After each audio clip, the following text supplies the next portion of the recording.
Q1057 and 1035, the Capital Region's classic rock station. Getting ready for AEW Collision, coming to MVP Arena in Albany. It's on Thursday, November 14th.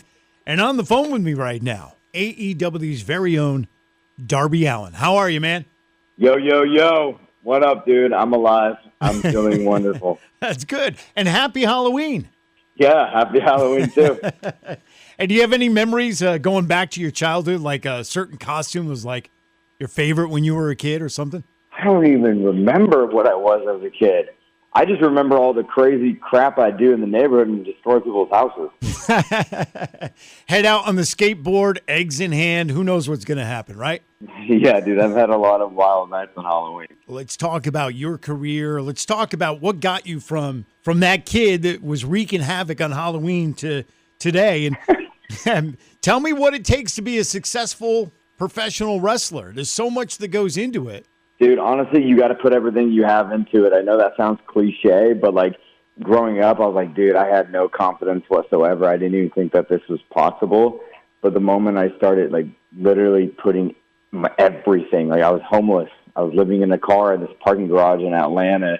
I want to put everything into this so like I can look at myself in the mirror and be like, yo, I gave it everything, like literally everything. Because like I think a lot of people kind of half-ass it. They're like, I want to do this really bad. And then the moment they feel how hard it is, they kind of run away from it. Just the timing of everything and having a company like AEW start kind of in the very beginning of my career stages was crucial because AEW saw a guy like me that wasn't ever really supposed to make it in the grand scheme of wrestling because I don't really fit the prototype of what a pro wrestler is with all my crazy skateboarding stunts and shenanigans. But like AEW literally saw me and they're like, all right, man, just do you, be you. And that's why I feel like I've been able to connect with fans so much. And I'm very, very grateful for everything. And yeah, I wouldn't change a single thing. What does it mean to you to be specifically an AEW wrestler? Growing up, I dropped out of film school because they wouldn't let me do the movies I wanted to make. And then, like, my whole life, everybody told me how to act and how to, like, walk or talk or behave. Even on Halloween, they told me not to throw eggs at neighbors' houses. But fast forward all these years, I kept staying true to myself. Like, I'm not changing anything about Darby for anybody. I'm either going to make it as Darby or I'm going to fail as Darby, but I'm not changing a single thing. So to be an AEW wrestler and for them to embrace me and for them to be like, yo, dude, don't change a thing, just be you. Like that means the world to me because I definitely don't want to go on national TV and be a cosplay of something I'm not. I don't want to play a character of something that I'm not. I want to be me, or else I'd rather be homeless under a bridge. If I'm correct, I think you debuted about 10 years ago, so you got a decade in the business. You learned so much over the years, I would imagine, stuff that maybe you expected and a bunch of stuff that you didn't expect. Is this career what you thought it would be when you started 10 years ago?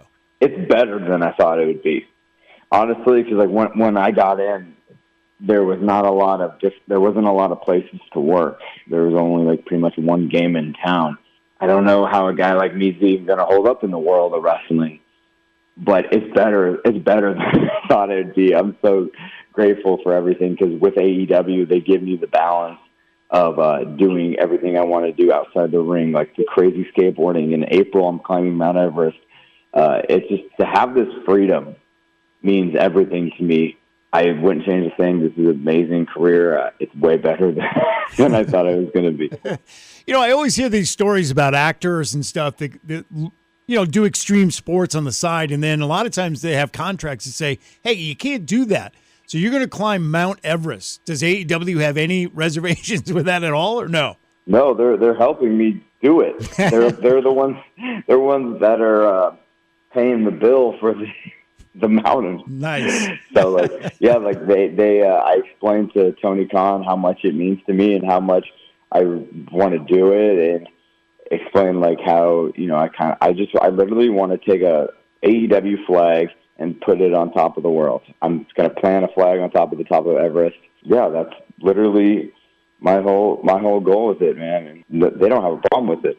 Yeah, it's awesome. Very sketchy. It's very, very sketchy. I can admit that. But I know deep down inside I got what it takes. You're listening to Q1057 and 1035, the Capital Region's classic rock station, getting ready for AEW Collision. MVP Arena in Albany on Thursday, November 14th. We're talking with Darby Allin. I want you to take me back to March, Revolution.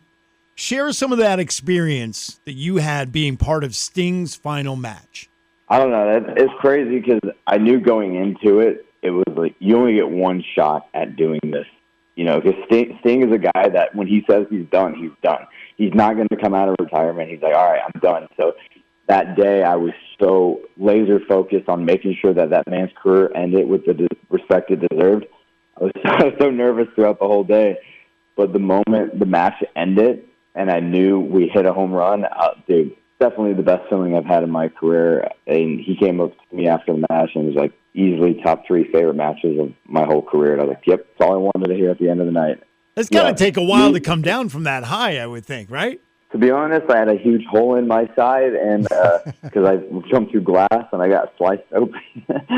So I was more like, I'm alive, Sting's happy, let's go to the hospital. All right, well, that brings up a good point. Yes, you flipped off that ladder, you crashed through the glass, and, you know, is that match the match that maybe took the most physical toll on you in your career so far, or is there one in particular aside from that stands out that really kind of beat you up? You know, it's weird to say. I feel like 2 weeks before I was supposed to climb Mount Everest originally this year, and you can only climb it in April and May. And 2 weeks before I left, I broke my foot in a match. In the first minute of the match, I broke my foot, and I wrestled for another 13 minutes on a broken foot. And for me, I got my ass whipped in that match, and I felt that was way more physically demanding than Sting's last match. That was for sure, and it just emotionally, physically, that took a lot out of me, especially having to be like, yo, you can't climb Mount Everest now this year. You got to get 3 metal plates put in your foot. It wasn't fun.